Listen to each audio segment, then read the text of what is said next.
Olá, meus irmãos, muito boa noite, Aure a todos. Estamos aqui mais uma vez ao vivo. Dessa vez, hoje a gente vai falar com o doutor Luiz de Jagum, especialista em direito, e vai falar um pouco para a gente de direito religioso. Eu queria, antes da gente começar, eu queria prestar minha solidariedade aqui ao.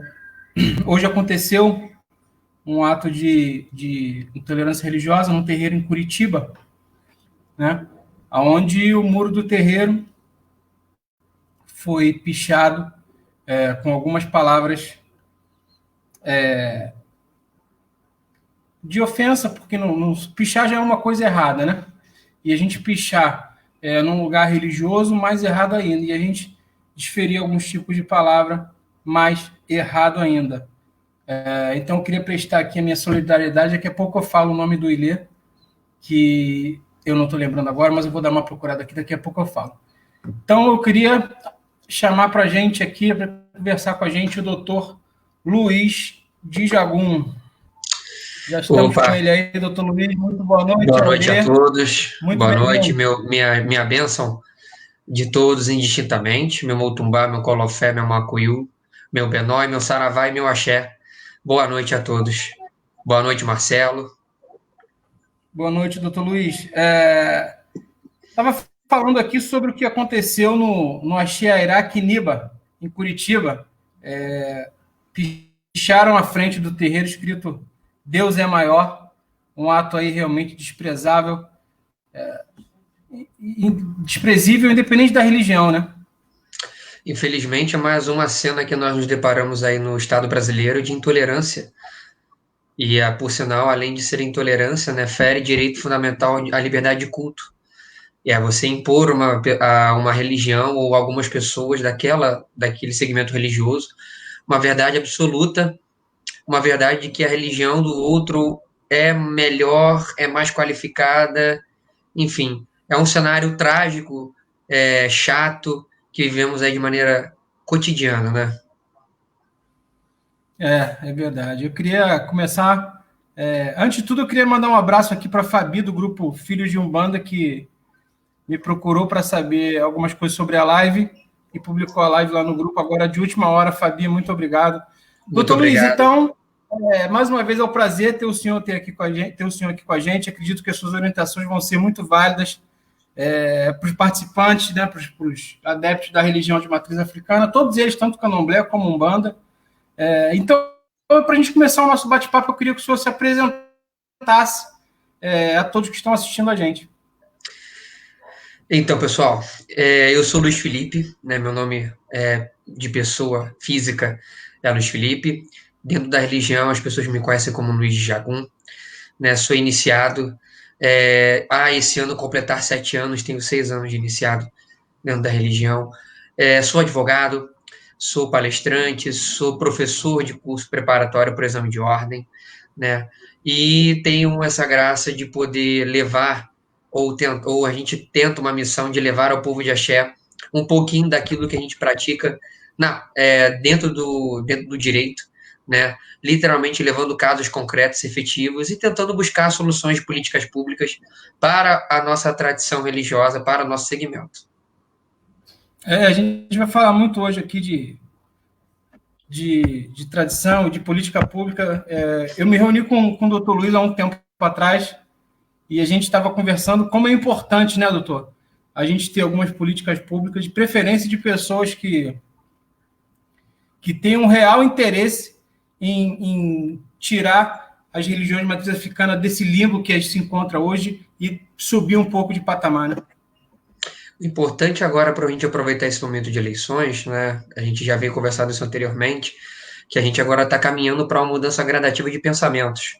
As pessoas elas estão tomando, na verdade, a iniciativa de quererem estar mais presentes na política, debater de políticas públicas, porque direto ou indiretamente isso afeta ao nosso povo de terreiro, né? Pensar enquanto ente sob administração pública os bens que podem ser ocasionados tanto para a população de modo geral, quanto o nosso povo de terreiro. É verdade. Doutor, então, para a gente começar aqui o nosso bate-papo, muita gente já chegando na live. Doutor, hoje, menos de 20% dos terreiros aqui da cidade do Rio, e acredito que do Brasil inteiro, são legalizados junto à sua respectiva prefeitura. Com isso, eles deixam de exercer alguns direitos que são primordiais aí, direitos que lhe cabem. Gostaria que o senhor explicasse a importância da legalização dos terreiros para a gente aqui.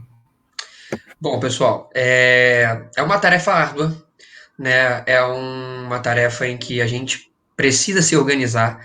A questão de você legalizar um terreiro tem a ver com organização, tem a ver com entendimento de procedimento, e somente assim a gente sair do patamar fático, né, a existência fática, para a existência jurídica propriamente dito.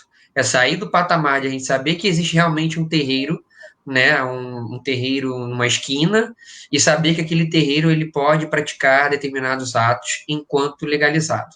Né? Um dos benefícios, né, que geralmente é o mais fomentado aí pelo povo de terreiro é a imunidade tributária com questão do imposto predial territorial urbano, né, que é o IPTU, né, que é cobrado todo início de ano letivo, né, a partir do momento que você legaliza seu próprio terreiro, você monta a estrutura do seu Ilha-Axé, da sua casa de umbanda, enfim, da sua denominação que for, você tem como, né, ir perante a administração pública, no caso ao ente municipal, requerer através de um procedimento administrativo esse tipo de imunidade tributária, né, perante a esse imposto, no caso IPTU.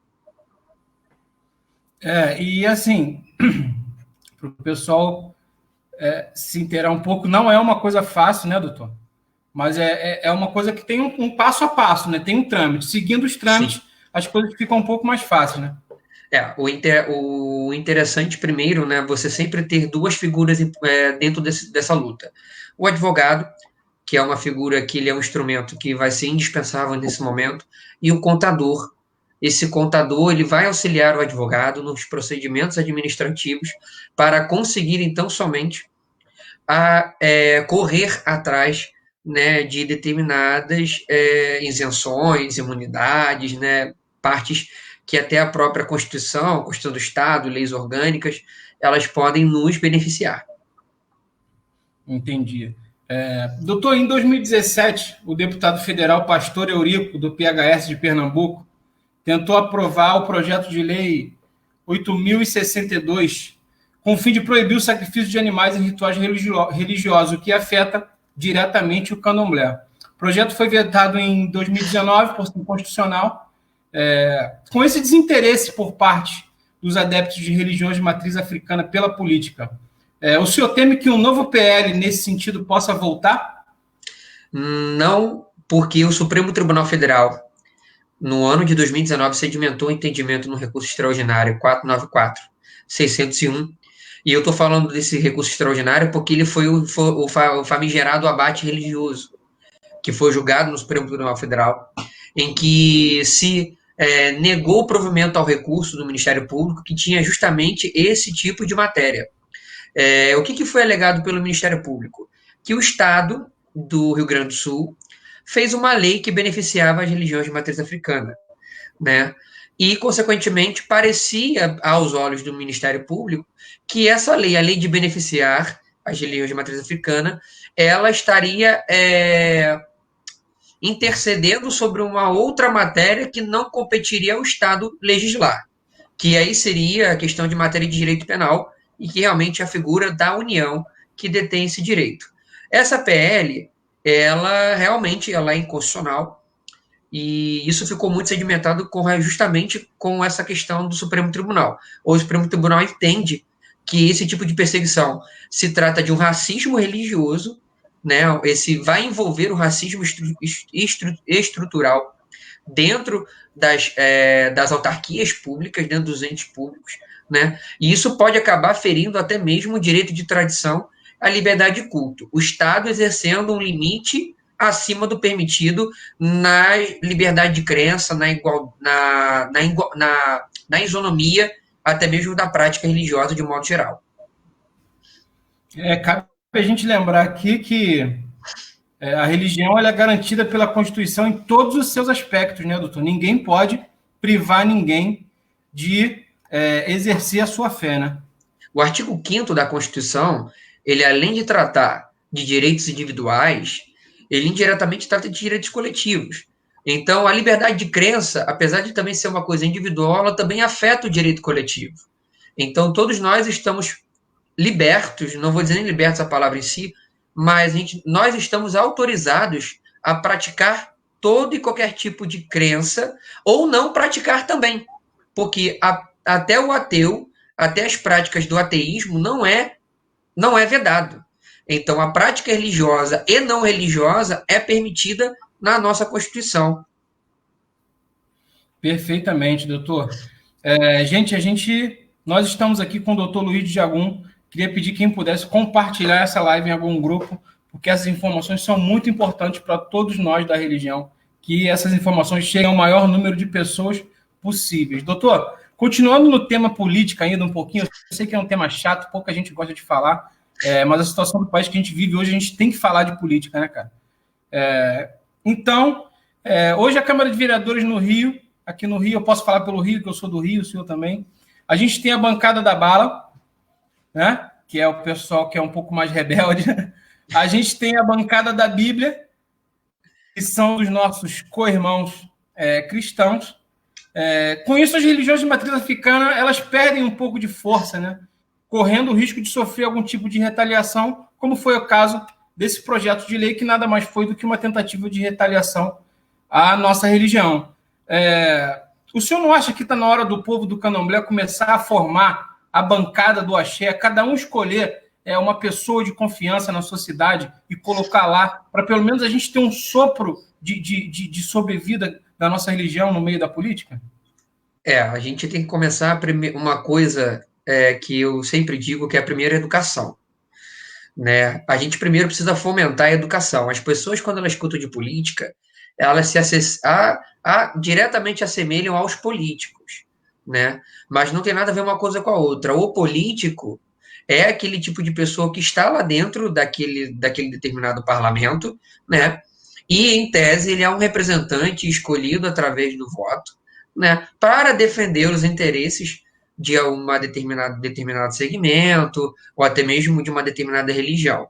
O que nós temos hoje, resultando, são anos de trabalho da parte neopentecostal, dentro das próprias igrejas, fomentando para as pessoas daquela religiosidade que eles precisam alcançar espaços de poder. Hoje, no ano de 2020, nós estamos acordando, despertando esse interesse. Né? Eu vou dar um exemplo que eu acabei escutando, eu acho que esse exemplo é muito interessante. Né? Nós estamos com pessoas dentro da igreja evangélica, dentro do segmento neopentecostal, há muitos anos. Né? Há muitos anos dentro da igreja. E eu tenho um grande amigo meu que é compositor de cantigas de Umbanda, foi pastor de uma igreja evangélica, e desde da década de 80, 90, se escutava que irmão vota em irmão. Esse era a ideologia, você já deve ter escutado isso, irmão vota em irmão. E ele foi uma pessoa que se disse contrário, porque irmão não vota em irmão, irmão vota em quem ele quiser. Então, se desde aquela época de 80, década de 80, década de 90, já havia essa fomentação para votar no povo da igreja, hoje nós estamos colhendo frutos de não haver um empoderamento. Né? Hoje a gente está discutindo, está muito em voga essas questões de empoderamento, e hoje a gente está podendo colocar, porque de uns anos para cá, começou justamente a ter a maior ascendência de casos de intolerância, casos que envolvam preconceito, discriminação e racismo religioso. Então, hoje nós estamos começando a fomentar esse tipo de ideologia política e precisamos, né, aí uma educação interna, de parar de falar dos nossos e apoiar os nossos. Porque por mais que você não concorde, é uma pessoa que sofre na pele tanto quanto você dentro da questão religiosa. Então, se uma pessoa hoje, por exemplo, é apedrejada, nós todos nos sentimos apedrejados, porque se fosse conosco na rua, uma pessoa passa e taca a pedra na gente, como aconteceu em 2017, em 2 casos memoráveis, né? Nós temos justamente esse tipo de problema, essa censura, né? Essa intolerância, e a gente precisa mudar esse cenário, mas começando por onde? Pela educação dentro do povo de terreiro e, consequentemente, despertando interesse em política pública, porque política ela vai afetar não somente um segmento, mas a toda a população. O que o povo de Axé tem que ter em mente é que a pessoa que ele escolher para colocar lá vai zelar não só pelo povo de Axé, mas também pelas outras pessoas. Então, também não pode ser uma pessoa de um radicalismo extremo, porque assim, a nossa religião ela prega o amor. Então, a gente ama todas as pessoas, independente de como elas são ou no que elas creem. Então, essa pessoa ela vai ter que fazer um governo público para todas as pessoas. É importante a gente falar isso também, porque às vezes eu falo sempre em todas as minhas lives, eu falo, procurem um candidato da nossa religião, as eleições estão chegando, parará, parará, parará. E nem sempre as pessoas escolhem um candidato da nossa religião, às vezes escolhem um fanático, não queria nem falar isso, mas um fanático igual que a gente tem no poder, que leva o extremismo para todos os cantos que vai. Então é importante, queria deixar esse recado aqui para os meus irmãos, nada de extremismo. A pessoa que você escolher para ser seu representante, ele vai cuidar de todos, né, doutor? Exatamente. O papel no caso agora, o papel até do próprio vereador, assim como dos deputados, senadores, eles têm um papel muito importante na sociedade porque eles são o executivo. Eles são as pessoas que estão lá para, além de fiscalizar as legislações, eles estão também para cobrar as execuções. Estão ali também para justamente, né, fazer com que pessoas na sociedade tenham melhor acesso a atendimentos, a uma saúde de qualidade, a uma educação básica, a um saneamento. E não vou dizer muito, não. Pode até ser mesmo um asfaltamento, porque também as pessoas contribuem tem uma taxa chamada contribuição de melhoria que vem dentro das cobranças aí dentro de impostos. Isso tem muito a ver até mesmo com a questão até mesmo do imóvel, se a gente tem interesse em vender um imóvel, se aquele imóvel está bem valorizado ou não está. Então, assim, há uma série de coisas que a gente precisa se preocupar e não somente ficar preso àquela ideologia de político extremo. Vivemos hoje realmente um polo extremo ocasionado nas últimas eleições, mas a gente precisa trabalhar numa fase de desconstrução. A gente precisa desconstruir isso e a gente precisa realmente, como você falou, começar a inserir pessoas da nossa religiosidade dentro dos campos de poder. Ah, eu não concordo porque fulano é tal coisa. A gente conversou até sobre isso pessoalmente. Ah, mas é uma pessoa da religião. E se a gente puder cobrar, o que tem muito mais peso, a gente poder cobrar de uma pessoa que é da nossa religião, que entende nossa necessidade, do que cobrar, por exemplo, de um pastor que está lá assumindo o cargo.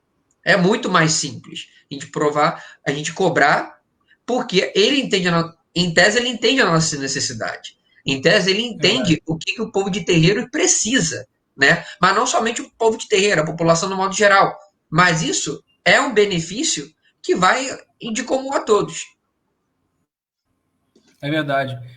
Doutor, baseado nos dados oficiais do Disque 100, né, que é o canal de denúncia de cunho religioso, mais de 80% das denúncias são feitas por praticantes de religião de matriz africana. Com esses números, a gente presume que a intolerância tem um alvo definido, né? A intolerância ela tem ali o seu foco, que são justamente as religiões de matriz africana. Gostaria que o senhor explicasse a importância de se criar novos dispositivos jurídicos para intensificar o combate a esse tipo de crime.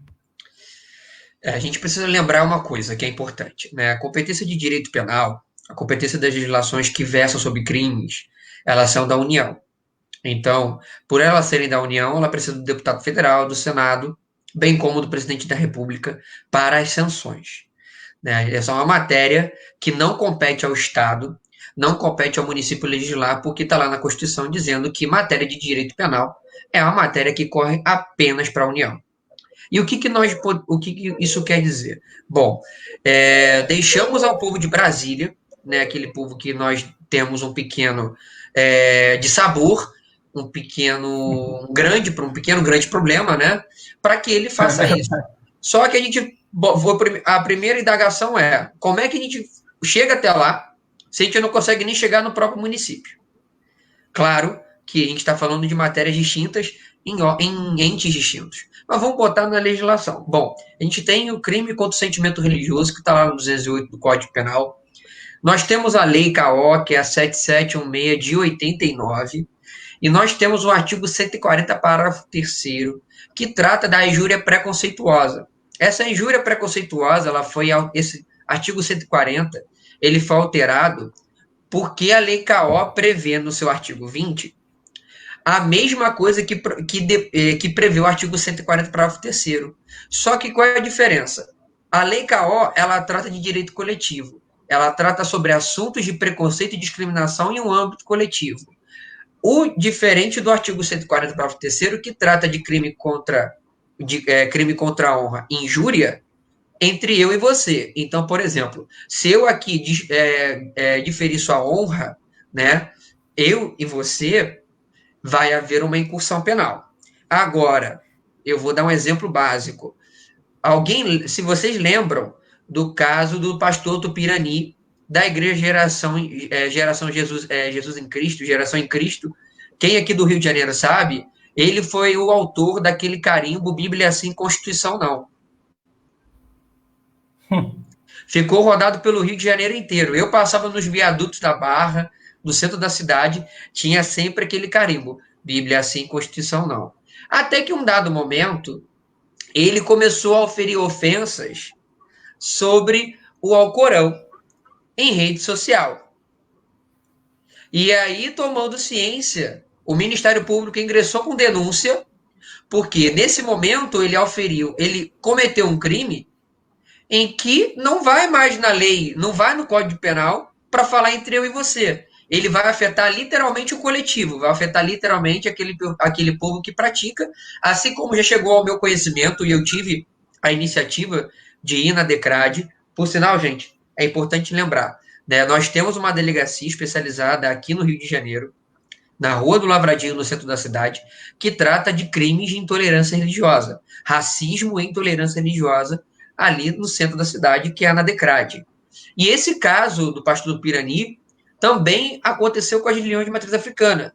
Eu tive a liberdade de poder ir à delegacia, conversar com o delegado titular, e o delegado titular me falou que existe um procedimento administrativo, um inquérito correndo perante a essa infração penal. Então, por que eu estou dizendo tudo isso? Porque para falar de legislação penal, para falar sobre punição, não é uma matéria muito fácil, porque é uma matéria que incumbe ao Senado, à Câmara dos Deputados, fazer esse tipo de manejo. Para a gente, o que nós temos que fazer? Se o Estado não está conseguindo manobrar, nós temos que também precaver. É importante que o povo de terreiro também traga a responsabilidade para si no momento em que nós não temos a presença integral do Estado. Porque eu falo para todo mundo o seguinte: o Estado não vai tirar contingente para parar de investigar um feminicídio, a um crime de intolerância religiosa, a um crime do que foi citado. Então, a intolerância, ela varia muito de crime de tipificação. Ela pode, além de estar incorrida na injúria, pode estar incorrida no crime de dano, no crime de incêndio, em várias outras tipificações penais. Um homicídio, né? A pessoa for estar na celebração. Teve um vídeo no YouTube, se eu não me engano, uma pessoa entrou, atirou numa pessoa que estava em possessão no determinado orixá. Tem um vídeo no YouTube rolando, eu não lembro agora quando foi que eu vi, mas tem um bom tempo. Então, é possível que as motivações, os crimes, eles sejam diversos. Então, não precisa ser somente aqueles que todo mundo conhece. Pode ser das mais variadas. Então, a legislação penal, a matéria de direito penal, compete à União legislar. E a União, no caso, vai ser deputados federais e Senado, juntamente com o presidente da República, para sanção ou veto, dependendo. Doutor. E é importante a gente falar também que o município, através dos seus órgãos fiscalizadores, tem obrigação de garantir a qualquer cidadão o professamento da sua fé, não é verdade? Sim. Os entes Porém, são concorrentes nisso. Isso aí. Porém, sempre tem um porém. Na gestão do atual prefeito, Marcelo Crivella, cabe lembrar que acumula a função de bispo na rede de igrejas que pertence à sua família, tem dificultado o acesso a esse tipo de direito, né? Cortando verba, impedindo realizações de eventos, etc. Quem deveria nos representar, que são os vereadores eleitos para fiscalizar as funções do prefeito, não fazem. Gostaria que o senhor explicasse para nós a importância, a gente está falando aqui muito regional, né, da cidade do Rio, a importância da gente ter, como a gente falou lá no começo da live, que a pessoa que está nos assistindo escolha um candidato ou um pré-candidato que seja da religião, para que ele possa ser representado. Queria que o senhor falasse para a gente o tamanho da importância dessa escolha do candomblessista ou do umbandista. Antes de eu falar do Marcelo Crivella, eu vou falar o seguinte: a importância de um membro da nossa religião, além daquilo que você falou sobre até mesmo de fiscalizar o próprio prefeito, ou até mesmo encaminhar formas para movimentar o ente público, no caso o Ministério Público, para promover algum tipo de intentar uma ação judicial, um inquérito, que seja qualquer tipo de medida. A importância de nós estarmos lá é porque nós seremos uma válvula, uma espécie, um momento em que teremos uma voz e que nós teremos uma maior acessibilidade. Tudo depende do acesso. Se você não tem um bom candidato, você não tem um bom acesso. Isso vai variar muito enquanto pessoas. Então, maior acesso em quê? Maior acesso ao gabinete, maior acesso à sua equipe, maior acesso aos planos de governo. Então, tudo isso tem um peso muito grande. Então, o povo de terreiro precisa entender que eleger uma pessoa do terreiro é importante para que a gente possa ter, ainda que seja uma oportunidade de voz, mas ainda assim é uma voz. Como eu falei contigo, é mais fácil quem está de dentro ligado que quem está de fora. Quem conhece da máquina pública. E aí eu volto para falar do Marcelo Crivella, e aí eu queria só retificar uma coisa. O Marcelo Crivella, ele é bispo licenciado da Igreja Universal. Ele está licenciado, sim, na Igreja Universal, né? Porém, todo mundo sabe de conhecimento público que ele é sobrinho do Edir Macedo, né, que é dono da Rede Record de televisão e de outros tipos de negócios que existem aqui no nosso continente brasileiro, nosso território brasileiro. E suas ideologias de poder, né, que versam muito sobre a questão da Bíblia, fez com que ele editasse em 2017, um pouco após assim que ele se elegeu, o decreto, se eu não me engano, 43.217. Esse decreto, não, desculpa, 43.219, de 2017. E o que esse decreto falava? Esse decreto simplificava a liberação de eventos, que criava o RIANF, o Rio Ainda Mais Fácil. Isso foi um caso super famigerado. Na época, o Átila Nunes, que estava como deputado estadual na LERJ, provocou o Ministério Público foi o Ministério Público, o próprio Átila por vias próprias e a Ordem dos Advogados do Brasil, intentando uma representação de inconstitucionalidade perante esse decreto. E o que dizia esse decreto? Esse decreto dava excesso de poder à administração pública para concessão de eventos, dentre eles os eventos religiosos. E isso começou a desestimular, por exemplo, a caminhada à intolerância religiosa, começou a desestimular o presente de Iemanjá e Copacabana. começou a desestimular o trem do samba, começou a desestimular inúmeros projetos. Por quê? Criou-se uma barreira dentro da prefeitura, pelo próprio Marcelo Crivella, por esse decreto, e, consequentemente, a ausência do estímulo. Esse decreto foi a julgamento, né, pelo órgão especial do Tribunal de Justiça do Estado do Rio de Janeiro, e foi declarado inconstitucional os artigos que tratavam do excesso de poder ao gabinete do Marcelo Crivella. Ou seja, você fazer um requerimento para poder ter um evento, por exemplo, o evento do Zumbi dos Palmares, ali próximo ao Sambódromo, pedindo verba da prefeitura para uma questão de cultura. Então passava por esse sistema, ia ao gabinete, o gabinete aprovava ou não aprovava. E aí a gente enfrentava justamente esse empecilho. Olha, aprova ou não aprova? E aí, consequentemente, nós percebemos, né, que existe realmente uma perseguição indireta, né, uma perseguição velada às tradições religiosas de matriz africana, em especial todo tipo de sacralização do povo negro. Todo tipo de estímulo ao povo negro. Então, agora tem o problema do Cais do Valongo. Tem uma Yalorixá que cuida ali na Praça Mauá, que é uma casa que ela não consegue manter, e ela só mantinha porque a prefeitura auxiliava. Tem a questão do evento do Zumbi dos Palmares, o presente de Iemanjá, o trem do samba, vários outros eventos, ou até mesmo as perseguições que haviam na Pedra do Sal, no samba da Pedra do Sal, ali no centro da cidade. Então, infelizmente, é uma perseguição velada,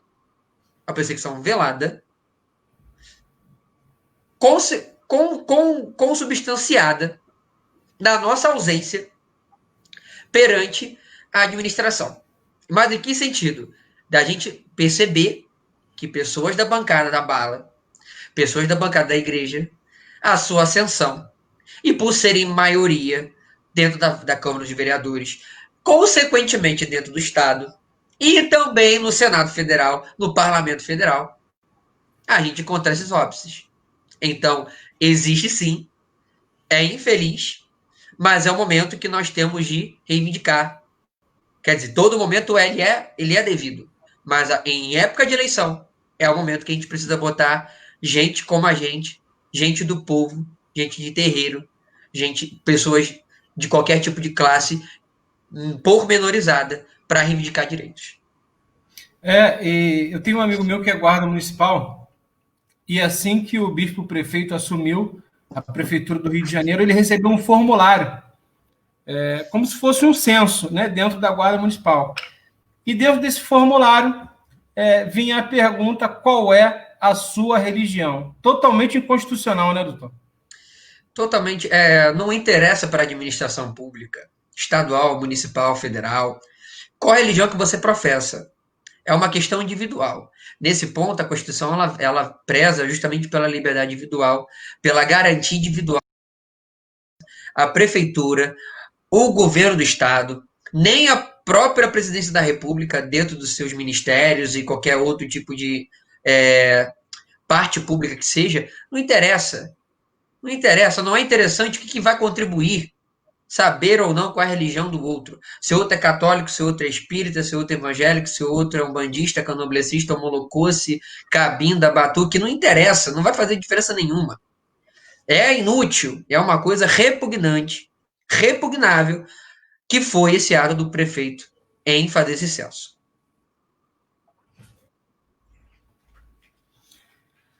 Doutor, mas a gente tem vontade de falar muita coisa que a gente não pode falar, né? A gente fica um pouco preso ainda nas palavras, né? Enfim, doutor, a gente dá um segmento aqui no nosso cronograma, mas um dia eu vou falar.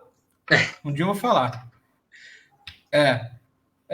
Muitas casas de candomblé e umbanda, quando realmente necessitam de um apoio jurídico, elas ficam refém de pessoas que não têm o mínimo de interesse em ajudar, como o senhor falou ainda há pouco, né? Será que se eu fosse lá hoje, na LERJ ou na Câmara de Vereadores que seja, fazer uma denúncia, E eu não falo só de cunho religioso, não. Eu falo, por exemplo, fazer uma denúncia ambiental para qualquer gabinete. Você acha que eles iam me receber? Provavelmente não. Né? Provavelmente Olha, não. Aí eu pergunto para o senhor, qual é a importância de uma política pública específica para nós, adeptos de religião de matriz africana? bom, a política pública ela vai oferir todo tipo de segmento religioso. Eu vou dar o exemplo, o que aconteceu no abate religioso, que foi o Estado do Rio Grande do Sul. Um deputado estadual promulgou uma lei que vedava, quer dizer, alterando, na verdade, o Código Estadual de Meio Ambiente do Rio Grande do Sul, por incrível que pareça, né? E dizendo o seguinte, o artigo 2º da lei falava assim, é vedado 2 pontos. Elencava 6 ou 7 incisos de práticas que eram vedadas contra os animais. E o parágrafo único, que é o que a lei colocou, dizia o seguinte: é vedado, porém, exceto, não é vedado para as religiões de matriz africana. Então, veja, uma lei estadual que alterou o Código Estadual do Meio Ambiente, na sua vedação, botou uma exceção que aquele artigo não valia para as religiões de matriz africana. Quem lesse aqueles incisos iria entender que aqueles incisos em nada condiziam com as práticas que nós temos perante os nossos animais, quanto sacralizados. Porém, o que o ministro Luiz Roberto Barroso falou em seu voto? Algo brilhante. Onde estamos vendo o acesso à garantia do Estado Democrático de Direito para determinados povos? Porque a justificativa da legislação se deu pura e simplesmente porque o deputado estadual apurou o índice que a gente falou lá atrás de intolerância religiosa, de perseguição, e promulgou essa lei estadual com o intuito de proteger as religiões de matriz africana no Rio Grande do Sul, porque estavam sendo alvos de perseguição por suas práticas. Então, esse é um exemplo de política pública que isso nos favorece. Apesar do artigo citar a vedação e que nada aquilo acrescenta na nossa prática, mas é o meio em que a política pública ela se insere. E o município onde fica nisso? O município é muito limitado. Começou isso, o município ele é limitado. Mas nós podemos criar laços, intercomunicar os outros entes públicos. Nós podemos criar frentes, criar secretarias que auxiliem essa assistência. Isso é uma forma de política pública que estabelece uma relação com aquele tipo de povo, aquele tipo de sociedade em si, estrito senso, pormenorizada, fazendo com que eles tenham maior acesso às políticas. Então, um exemplo muito bom é a lei municipal que concede isenção nos alvarás de funcionamento e licenciamento para templos religiosos, no modo geral, dentro do município do Rio. Isso é uma política pública. É uma política pública de inclusão. Claro que templos algo abrangente, mas isso também serve para a gente, povo de terreiro.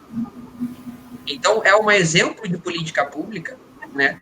Por exemplo, também, por que nós não podemos pensar no saneamento básico para aquela comunidade?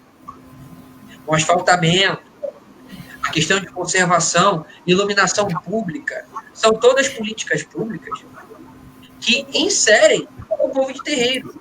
Porque aquela comunidade ou aquele tipo de lugar que tem problema de água, que tem problema de iluminação, que tem problema de asfalto, a prefeitura ela tem como chegar naquele tipo de comunidade e exercer o seu papel enquanto ente, enquanto figura do povo. Entendi. E assim, doutor, as religiões de matriz africana, elas têm talvez o maior ofensor das religiões de matriz africana seja o próprio praticante, né? A gente tem aí, a gente vê muito no Facebook, eu sou uma pessoa que participa de muitos grupos, porque eu busco informação de todos os lugares. A gente tem aqueles grupos aí eles chamam de grupo de fervo, de marmota, de beco. E essas pessoas, 90% perfil fake, e o candomblessista ou umbandista que faz parte de um grupo desse, ele também atenta contra a religião dele, né? Porque ali naquele grupo são revelados segredos, são revelados dogmas, são revelados sacramentos que nem todo mundo pode saber, que nem um Abian, nem um Iaô como eu pode saber, né? E então para a gente começar a querer vislumbrar um futuro melhor, alguma coisa, a gente tem que começar, assim, minha opinião, pelo povo de santo, né? O povo dentro, como o senhor falou, a doutrina de axé, o rumbê, o cara tem que sair de dentro do barracão dele, sabendo que o que ele aprendeu ali dentro, ou o que ele viu na casa de outro colega, aquilo fica ali. A nossa religião não é para ser exposta para todo mundo. Por isso, todos os orôs que são feitos ou numa iniciação, ou qualquer coisa dentro do barracão, são feitos dentro do barracão, não é verdade? A gente via muita foto aí de bode na encruzilhada, de bode no mato, uma cabeça de burro não sei onde. Isso não é candomblé. Isso não faz parte da nossa religião. A nossa religião não compactua com isso, não é verdade? E isso leva também as outras pessoas a tomarem uma antipatia com a nossa religião. Exatamente. E eu quero até aproveitar que você falou a respeito de bode na encruzilhada, que uma das razões, até do próprio Ministério Público do Rio Grande do Sul, quando começou a intentar a respeito do abate religioso, foi justamente fotos coletadas do Google sobre despachos de macumba na encruzilhada.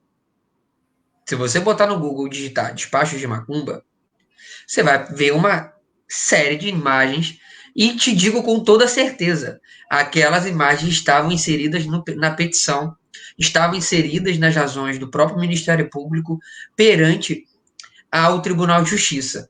É uma figura de preconceito, claro, mas a gente precisa também não eximir a responsabilidade, como você bem disse, dos próprios praticantes de dentro. Eu vou dar um exemplo para vocês prático. Eu tenho um cliente sacerdote que professa a religião. E esse meu cliente sacerdote foi acusado de calúnia, injúria e difamação. Em que sentido? Pessoa do mesmo axé, pessoa da mesma religião, disse que esse meu dito colega, dito sacerdote, teve caso com filha de santo. Todas as pessoas que passaram em seu runcó pela sua iniciação foram assassinadas, porque ele, depois do labé, falou que morreu, e começou a falar mal da pessoa porque ele é isso, porque é aquilo.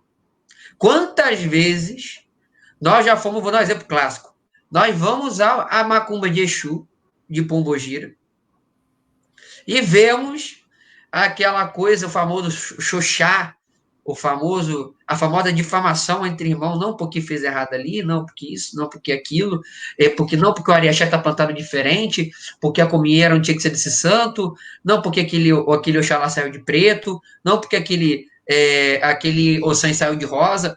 Olha, a gente só se prejudica nesses pequenos detalhes. Os pequenos detalhes, da gente poder procurar uma verdade absoluta. Eu deixo aqui uma frase dita pelo próprio Pierre Verger, que o candomblé sobrevive até hoje porque ele não tem intenção de mostrar uma verdade absoluta. E aí eu quero dizer isso de um modo geral. Não é somente o candomblé. As religiões de matriz africana não querem, não professam nenhuma verdade absoluta. Elas professam para os seus fiéis. Mas todos nós temos capacidade de frequentar outras instituições religiosas e sermos respeitados. Então, além do preconceito popular, nós também temos que fazer a nossa parte. E qual é a nossa parte? Se nós vemos que o coleguinha está errado, vamos debater, vamos conversar, vamos entender a dor do outro, vamos buscar solucionar aquele problema. Porque religião vem do grego religare, que significa reunir, né? Você botar as pessoas reunidas. Não fala de segregar. Então, se a gente vai para casa do outro para falar mal da macumba do outro, fala mal da comida, fala mal da bebida, fala mal de entidade, fala mal de orixá, fala mal de caboclo, preto velho, a gente está indo de encontro àquilo que a religião prega por si só. Primeiro que não tem verdade absoluta, existem procedimentos que são genéricos, não quer dizer que isso seja uma verdade absoluta, mas são genéricos. Porém, a gente acaba indo na contramão do que é a religião, que é justamente reunir as pessoas para si, independente dos seus dogmas, independente das suas filosofias. A intenção da religião é trazer para si, não separar. O que a gente faz hoje é um trabalho de separar e não de agregar.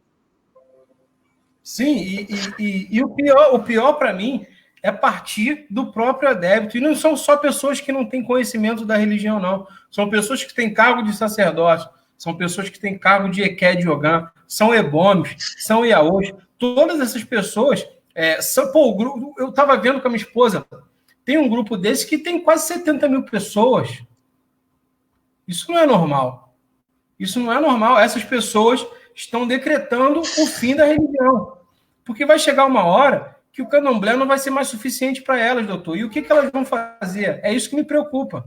Aonde elas querem chegar, sabe? Esse é um assunto que realmente tem o dom de me tirar do sério. Poucas coisas me tiram do sério. Esse assunto é uma delas. Outra coisa que me incomoda muito, doutor, e que também faz parte da política pública, é o cuidado que nós, das religiões de matriz africana, que a gente tem que ter com o meio ambiente, né? A gente sabe que o que a gente cultua é o meio ambiente, né? Os nossos orixás, eles são as forças da natureza, né? E a gente vê, às vezes, vai fazer um procedimento, por exemplo, um apoló, e o cara leva um alguidar de barro imenso e larga na cachoeira. Isso também é uma questão de conscientização e informação, né, doutor? Eu acho que o que falta mais para o nosso povo é mais informação. Além disso tudo, que a gente precisa primeiro remontar o que não se foi feito ano passado é justamente entender o simbolismo do sacrifício. O sacrifício ele tem um intuito, ele tem uma finalidade, né? Que é a oferta ao sagrado. A gente pega o sacrifício até mesmo dos exemplos até bíblicos, né? Que Abraão colocou seu filho Jacó, ele ofereceu seu próprio filho. Nós saímos de uma seara canibal, para entrar numa seara apenas animal, né? E a gente acaba tendo um problema ambiental aí muito grande. E esse problema ambiental surge porque lá atrás as pessoas não puderam falar para os que hoje praticam, e quem hoje pratica tem acesso à informação, melhor acesso à informação do que antigamente, justamente a finalidade do sacrifício.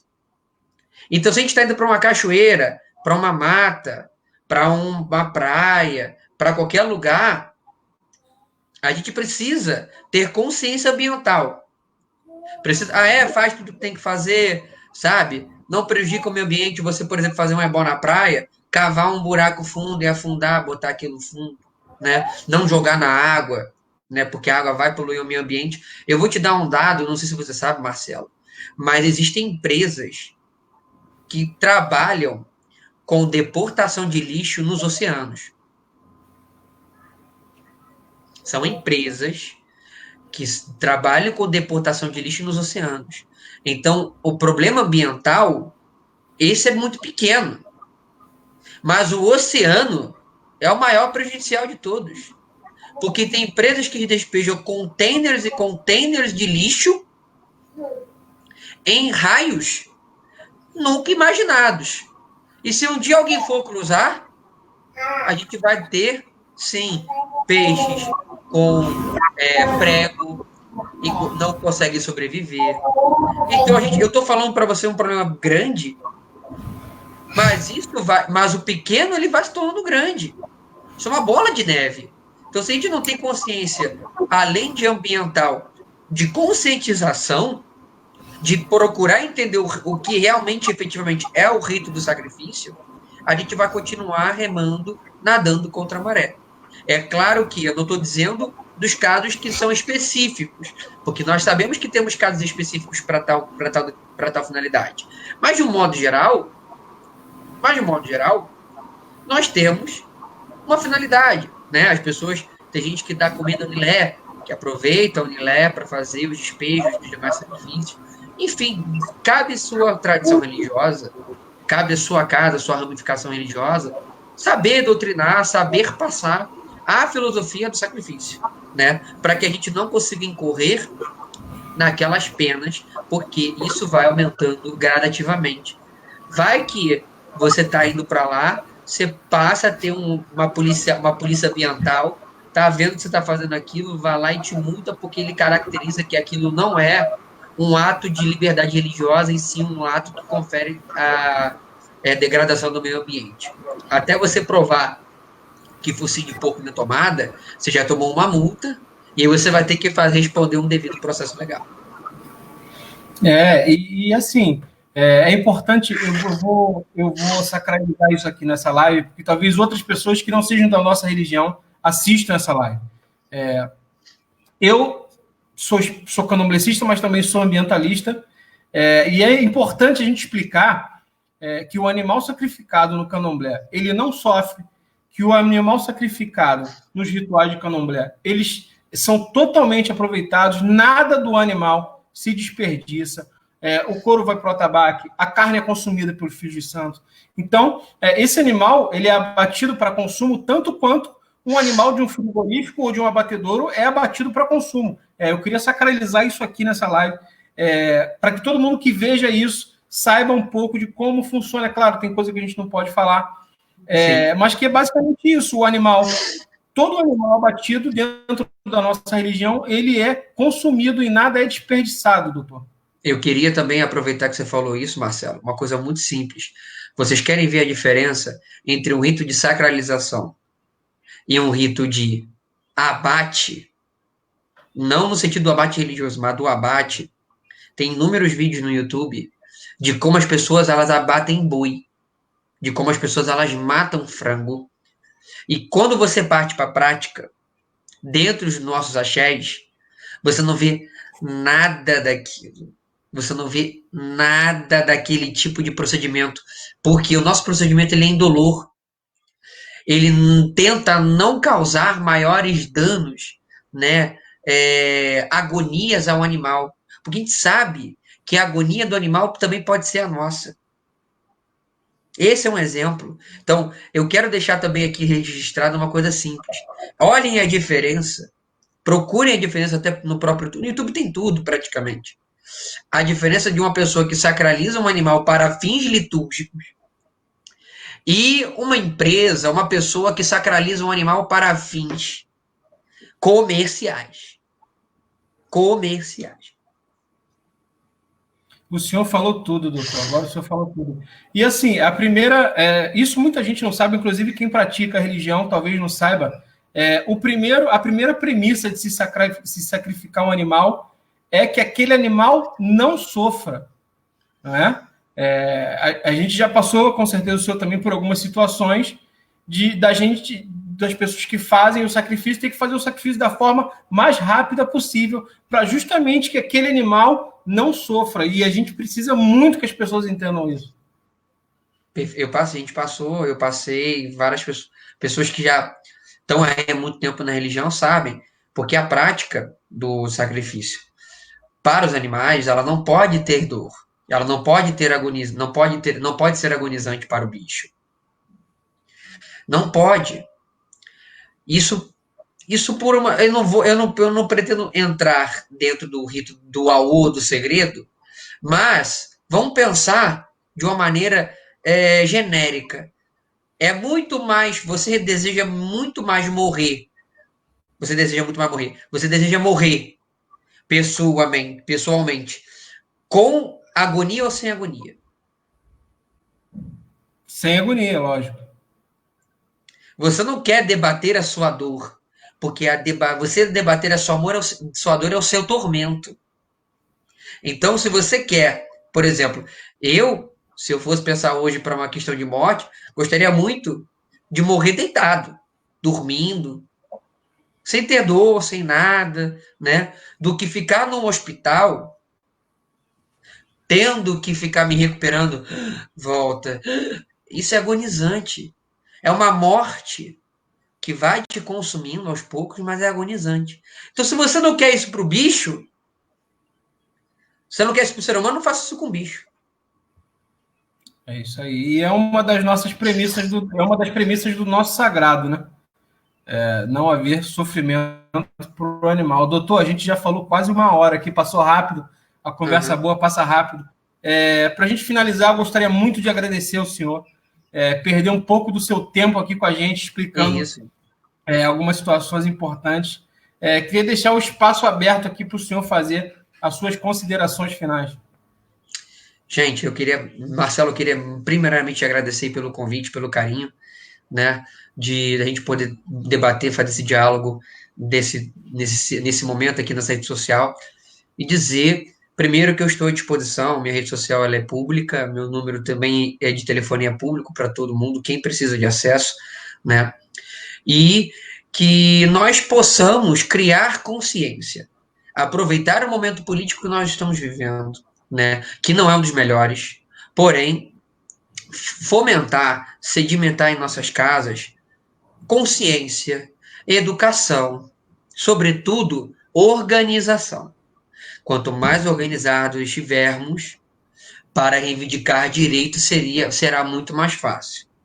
Então, para a gente ter acesso às benesses do ente do Estado, de um modo geral, a gente precisa sair do patamar fático, entrar no patamar de direito, né? Sair da situação fática e entrar dizendo, olha, eu sou templo religioso, tá aqui, por exemplo, tá aqui bonitinho. Se a gente organiza isso, nós temos possibilidade até mesmo de celebrar casamentos. Ai, que fofa! Olha só que fofinha. Então a gente... Ai, que fofa! Então a gente precisa criar consciência de que tendo organização, tendo educação, que educação é basilar, a educação e saúde são basilares, mas a educação ela é importante para conquista, alcance e reivindicação de direitos. Isso aí, doutor. Muito importante. A pequenininha chegou agora, ela queria participar também da live, né, filha? Queria participar também. Doutor, então é isso. Queria lhe agradecer muito. Sempre que o senhor precisar de mim, me coloco à disposição. A recíproca é verdadeira, meu amigo. Estamos juntos. A gente vem aí construindo uma parceria que com certeza vai render muitos frutos para todos nós. Se Deus quiser, se o Olorum quiser, para todos nós da nossa religião, das religiões de matriz africana. Eu agradeço o senhor mais uma vez. Muito obrigado, meu velho. Sua bênção. Meu pai te abençoe, sua bênção. Eu queria dizer uma coisa que é muito simples, né? Mas eu não lembro agora eu não lembro agora de cabeça a tradução. Mas apesar de ser um brocado nigeriano, que é aboru, aboye, abocessé. No caso, o que eu quero dizer com isso é que tudo aquilo que você esteja falando, tudo aquilo que você esteja profetizando, que no final aconteça. Que no final ele realmente se realize. Muito obrigado e parabéns pelo trabalho. Continue com esse empenho e vamos juntos. Axé, meu velho. Grande abraço. Muito obrigado por tudo. Um grande abraço. Então, irmãos, a gente falou aqui com o doutor Luiz de Jagum. Ele pôde explicar um pouco para a gente de política pública e de legislação, da importância de se legalizar as casas de candomblé, a importância de ter um representante das religiões de matriz africana no meio político, para a gente não perder mais força do que a gente já perde. A Neném está aqui, veio privilegiar vocês, que ela nunca aparece em nenhuma live. Então é isso, gente. Muito obrigado por tudo. Meu aurê a todos. Que vocês precisarem. Minha rede social está sempre aberta para qualquer um praticante de qualquer uma das nossas religiões de matriz africana, tanto o candomblé quanto a nossa umbanda querida. Fiquem todos com o Olorum. O Xoguian abençoe a todos. Traga muita fartura, prosperidade, sucesso, que ele esteja sempre à frente das nossas guerras. Aurê.